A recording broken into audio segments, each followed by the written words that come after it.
Hola, ¿qué tal? ¿Cómo les va? Como todos los martes en vivo, comenzamos con un nuevo mano a mano, con una nueva historia de vida, con alguien seguramente muy conocidos por muchos, pero por ahí desconocen su pasión, que es la aviación. Él ha construido su propio avión. Pero bueno, un ratito le vamos a contar más. Gracias por todo el acompañamiento de todos los martes. Le queremos decir, porque nos consultan mucho sobre los programas, donde los pueden ver, después de haberlos visto varias veces aquí en las repeticiones, quieren ver a veces los programas anteriores porque se van enterando de quién estuvo, qué es lo que dijo, lo que se mostró en imágenes. Bueno, pueden verlo a través de la página en Sol TV o en YouTube, están subidos ya los videos. El programa anterior tuvo mucha repercusión, con una historia dura. Hoy va a ser algo distinto. Con nosotros en nuestro living, Eduardo Barros. Acompaña en este programa Consultorios de la Obra Social Osprera, ubicado en Ituzaingó 979, teléfono 439-011. Concejal del Frente Renovador Ariel Ramancini. Diputado provincial por el Frente Renovador Daniel Monfasani. Patricia Roca, concejal municipal del Frente Renovador.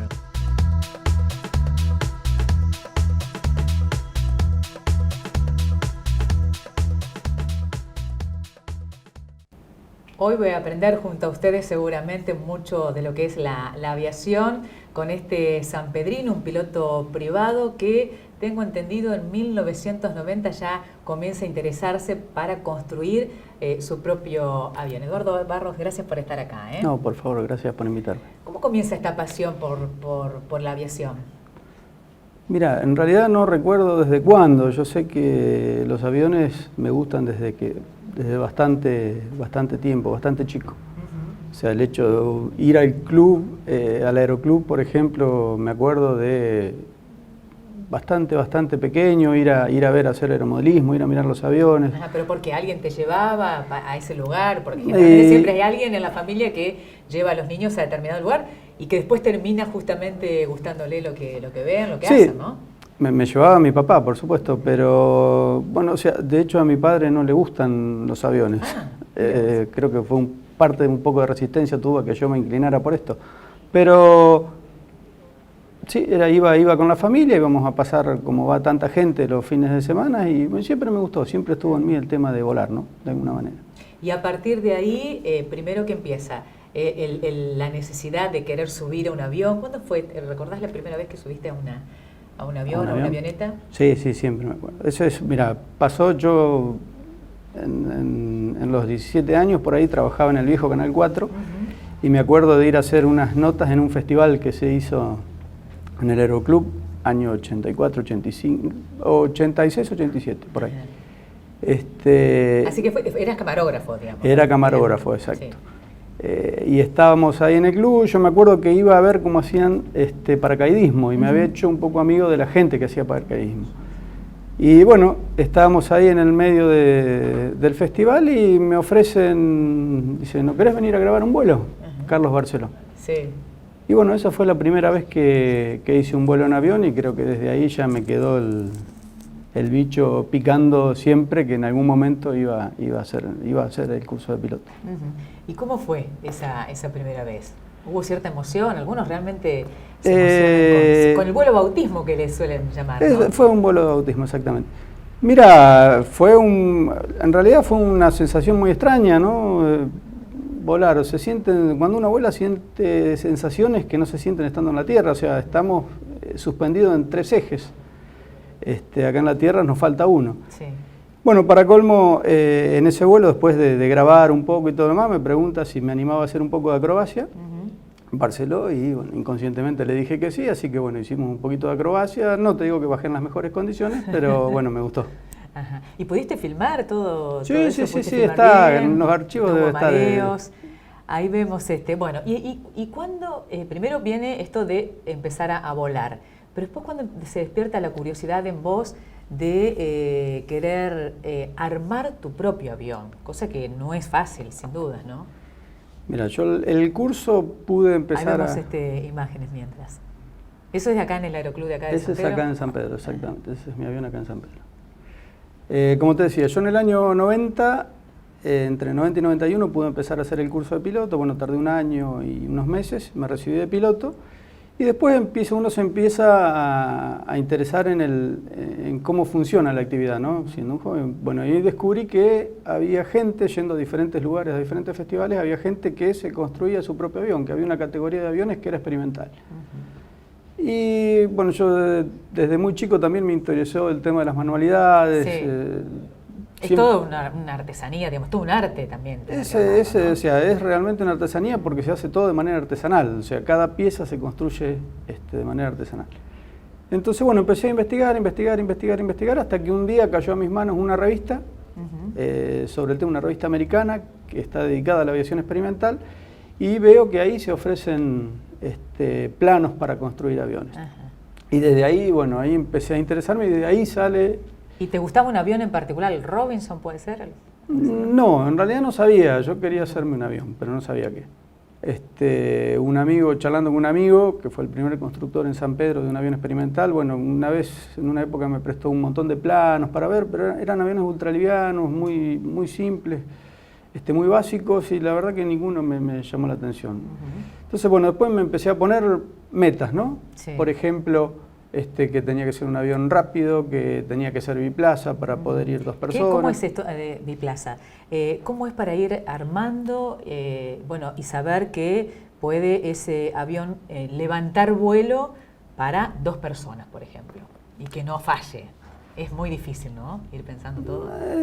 No es difícil si uno se hace amigo de la física, en realidad. O sea, la aviación... Por eso mismo digo, hay que ser muy amigo de la física. O sea, yo creo que hay que ser un poco consciente. O sea, vale el tema de estudiar y interesarse un poco sobre el tema. O sea, los aviones vuelan por una cuestión física, o sea, leyes de la física, de sustentación. Sobre ahí hay que empezar a estudiar cuál es la causa que hace volar un avión, sí.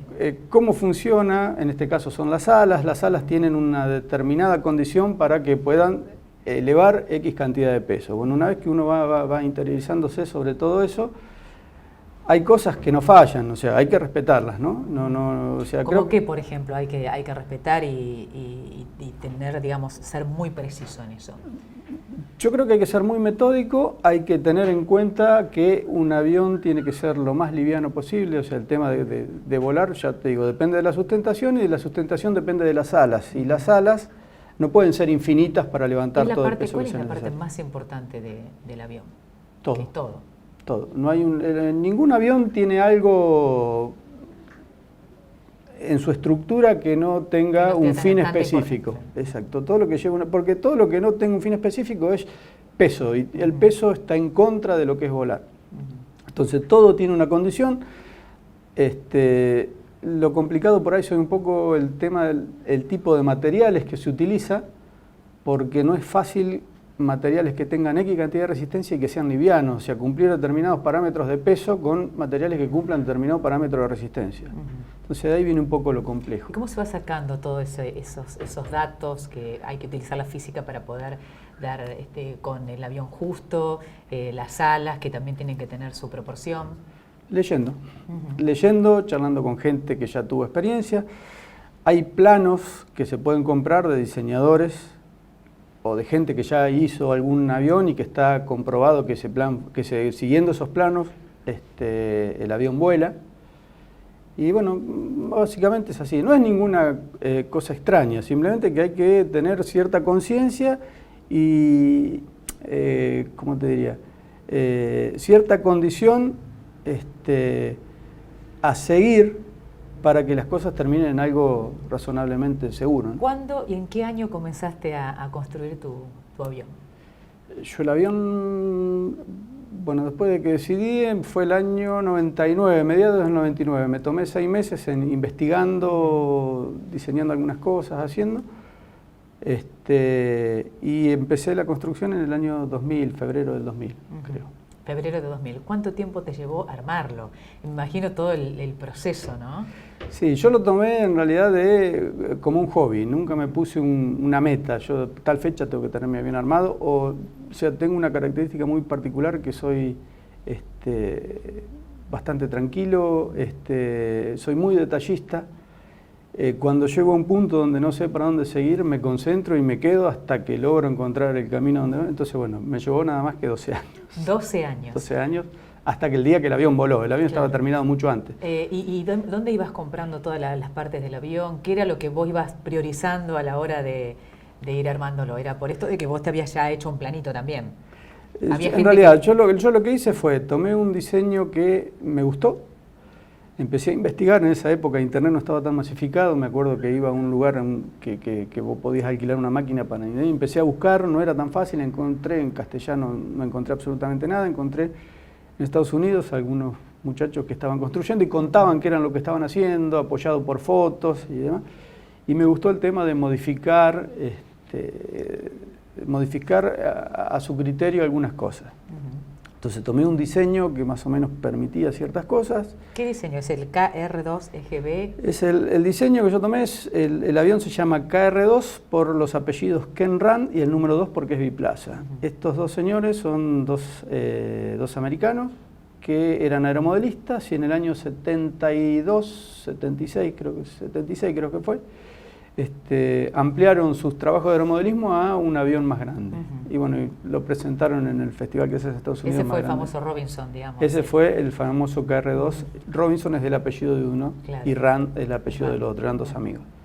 Bueno, yo tomé ese plano, conseguí una parte de ese plano y de ahí empecé a dibujar mi avión. O sea, yo tomé de eso las partes que vuelan del avión, que es lo que vos me preguntabas, qué es lo seguro. Claro. Bueno, hay ciertas condiciones que son las que hacen volar una. Yo tomé eso y después rediseñé todo el resto, hice mi avión mucho más grande. Si vos ves un avión, un KR2 hecho de plano y ves el mío, ves que es un avión, tiene una onda, pero es totalmente diferente. Ajá. ¿Y en qué momento lo hacías a esto? Porque lo armaste en el aeroclub, tenías tu propio taller. No, el primer paso fue conseguir un lugar para hacerlo, que fue la casa de una tía de mi mamá, que bueno, yo la considerábamos como tía. Sí. Tenía una casa medio construida en el fondo, me la cedió, la reformamos un poco y hice un taller ahí.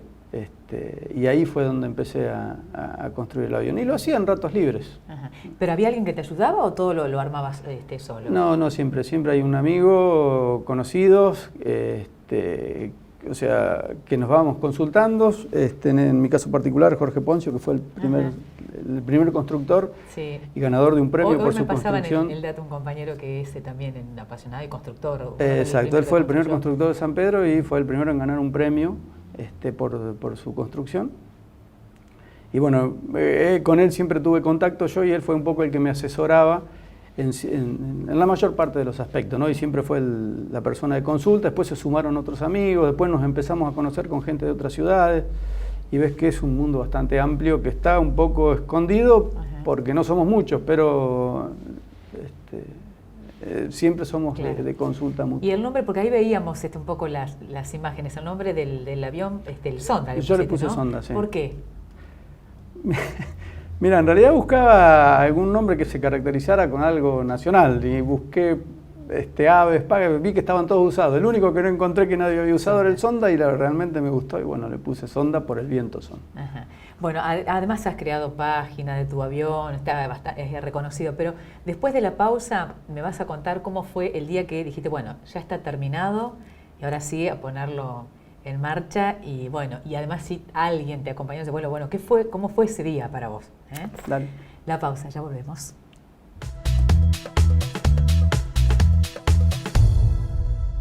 Ofrera ofrece a sus afiliados una cobertura de excelencia en sus consultorios externos. Atención médica en ecografía, traumatología, neumonología, cardiología, psiquiatría, fonoaudiología, psicología, nutricionista, oncología, infectología, kinesiología, dermatología, entre otros servicios. Solicitar turnos en Ituzaingó 979, teléfono 439-011, de lunes a viernes de 8 a 20 horas. Nexen es la marca de neumáticos elegida por Juan María Traverso para sus vehículos personales, por ser una moderna fábrica de origen coreano proveedora de marcas como Hyundai, Kia, Fiat, Mitsubishi y Volkswagen, con producción totalmente automatizada y máquinas de última tecnología.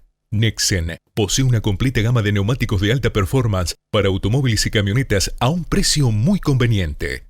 Comercializa en Argentina Neumasur Sociedad Anónima. Ingresá a www.neumasur.com.ar para conocer todas las medidas y modelos de neumáticos Nexen. Favela, un lugar distinto.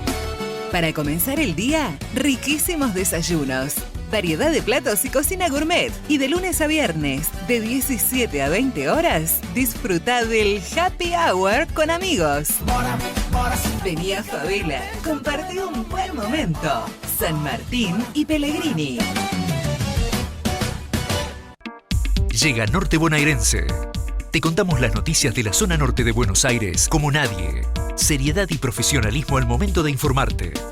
Todo lo que pasa en la región, encontralo en www.nortebonaerense.com.ar.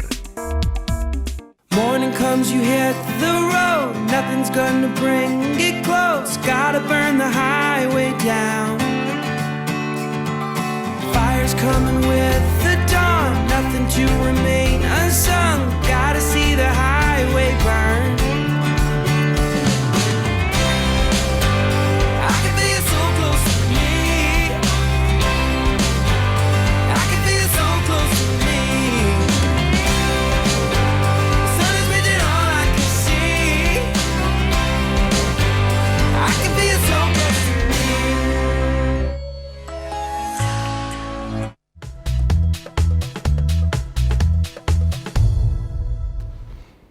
Bueno, para todos los que hacen algo y logran su objetivo, siempre resulta emocionante cuando obtiene lo que ha soñado de alguna manera.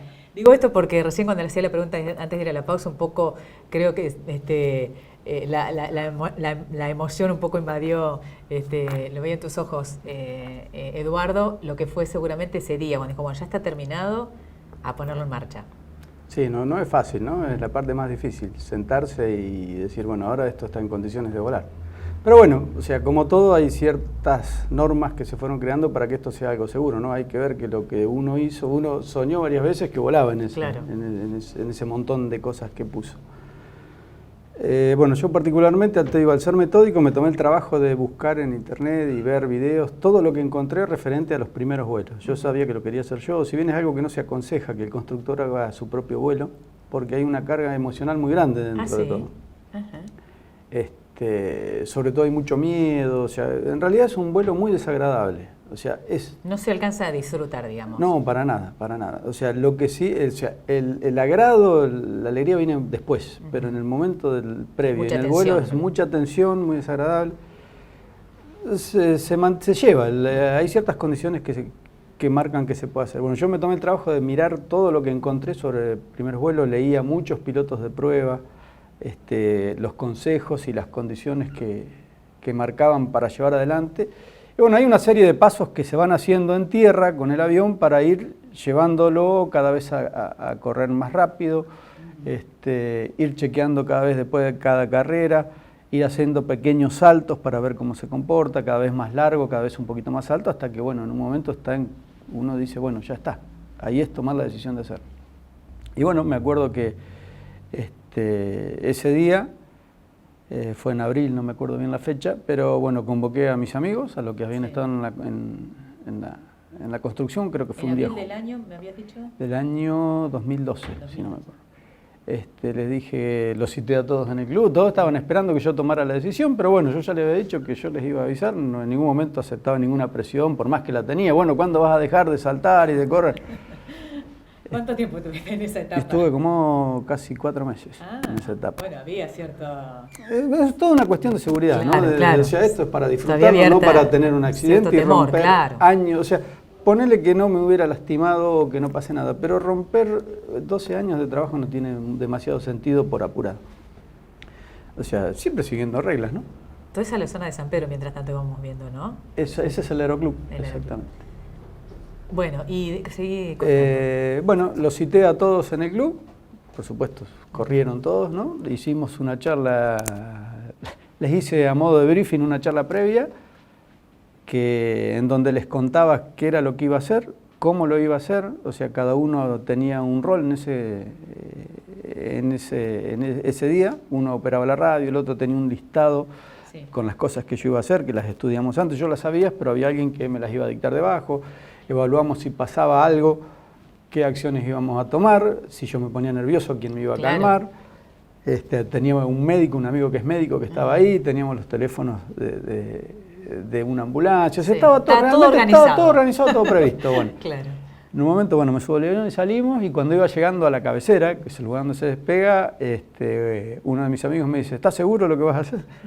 Como tratando de parar. Le digo, no, sí, yo ya había tomado la decisión. Bueno, y salimos, hice ese primer vuelo. Casualmente, por lo que te digo, no fue el más, porque el avión tuvo una falla el motor en un momento, en el más peligroso de la etapa, que fue en el despegue.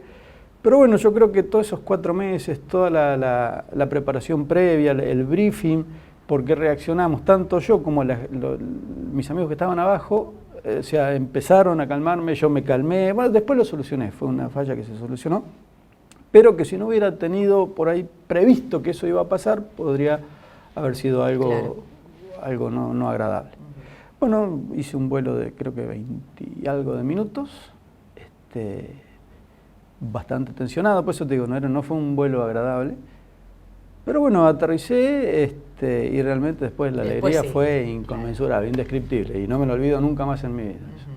Ahí cómo fue también la alegría de tus propios amigos, toda la gente que había llevado, médico, bueno... No, sí, éramos 5 en realidad, no éramos tanta gente, porque tampoco es aconsejable, o sea, por lo menos de mi parte, lo que yo pensé que quería eran hacer. muchos más cuando dijiste No, éramos 5 personas, era muy íntimo el tema, ¿no? O sea, la gravedad y la seriedad del momento, porque no requiere un gran público. Pero bueno, no fue. Después sí vino después la alegría. Sí, después vino. Y contame esto de, a veces, incluso creo que lo hemos hablado con vos, esto de la seguridad que debe tener el piloto, siempre cada vuelo es un desafío.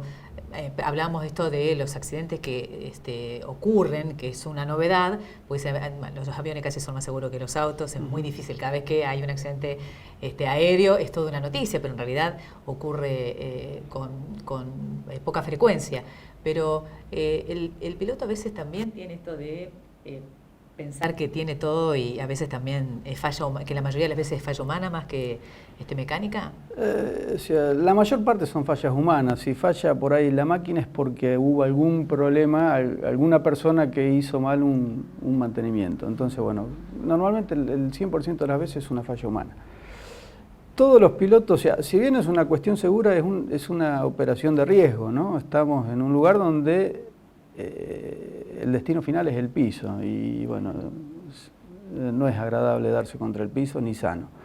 Pero bueno, o sea, yo creo que todos los pilotos, los buenos pilotos, siempre, o sea, por lo menos lo que me pasa a mí, una cuando va a iniciar un vuelo, instructivamente hace un briefing de lo que va a hacer y puede pasar. Sobre todo hay dos condiciones muy peligrosas en cuanto al vuelo, que son el despegue y el aterrizaje. Son las dos condiciones más donde uno está más comprometido. Por eso, antes de despegar, uno piensa, bueno, si pasa esto, ¿qué hago? Si pasa otro, o sea, va como previo. O sea, generalmente los pilotos piensan un poquito más adelante, van preparados a lo que puede pasar unos segundos más adelante. Y eso hace un poco la seguridad, porque ante cualquier eventualidad uno está preparado. La idea es que no te tome por sorpresa. Claro. Pero fue de ese súper seguro. Yo vuelo con mis hijos. Eso iba a preguntar. La familia, tenemos algunas imágenes para ir compartiendo mientras tanto. Ahí está uno de tus hijos. Ese es Máximo, sí, es mi hijo intermedio. Y ellos no tienen temor para nada, es como casi natural, ¿o no? Es súper natural. Es más, con Juan, en un vuelo de regreso desde Córdoba, veníamos charlando y yo, bueno, le comentaba un poco que, o sea, me daba, porque ellos constantemente están viendo que lo lleve a volar. Y bueno, a mí me trae cierto temor, ¿no? De alguna manera. Y bueno, mencionó un papá, yo confío plenamente en lo que vos hiciste. Le digo, sí, el problema es que yo no. Claro, vos decís, es todo un riesgo llevar a mi hijo. Es todo un compromiso. En realidad me costó muchísimo y mucho tiempo. O sea, pasaron creo que 2 años hasta que lo llevé a volar, porque bueno, quería agotar todas las instancias de... ¿Él es el único que se anima o...? No, 2 de mis hijos, es él y el mayor. Vale, en realidad volaron todos. Todos. ¿Qué edades tienen ellos? Hay uno que te está acompañando hoy aquí en el piso. Tienen 6 Celina, 10 Máximo y 12 Juan. Ajá. Bueno, ¿el que más sobrevoló con vos, quién es? No, los 2 varones. Los 2 varones. Son los que más han volado. Bueno, y ahí estamos viendo todo lo que es la parte del tablero, se dice, ¿no? Porque en un momento leí, Eduardo, que querías que no fuera un avión que esté para los archícaros, puede ser, que son los talleres aeronáuticos, que no fuera siempre tener que parar a un esos avión lugares. certificado, sí. Claro. Hay dos categorías, hay más, pero hay dos categorías importantes de aviones, que son los aviones certificados, que son como los que tenemos en el Aeroclub, y los aviones experimentales.